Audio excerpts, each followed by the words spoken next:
Izikhukhula zango-April zadala omkhulu umonakalo esifundazweni.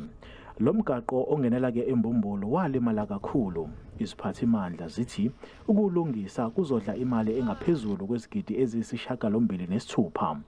Izakhamuzi zalapha zithi ziyalamukela ke uhlelo lokuthi kulungiswe lo mgwaqo. Na umgwaqo ubuvela ungathi ungalungile.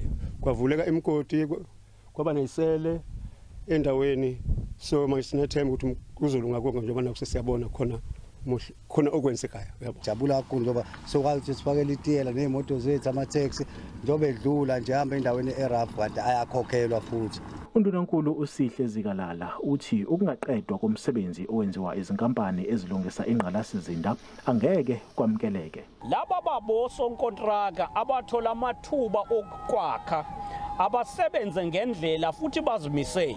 Iziphathimandla zomnyango wezokuthutha esifundazweni zithi zisafake isicelo ohlakeni olubhekelele izinhlekelele ukuba ke umnyango uhlinzekwe ngemali oyidingayo ukuze ulungise imigwaqo. Besingakatholi ke kahle impendulo kodwa soyithola ngokusheshsha ngokuthembisa kwalabo esihlala nabo kumakomiti ahlukahlukene. Angaphezulu kwama300 amathuba omsebenzi ekulindeleke ukuba adaleke uma sekwakhiwa lo mgwaqo. NginguSimphiwe Makhanya wezindaba ze-SABC ngiseMbumbulu.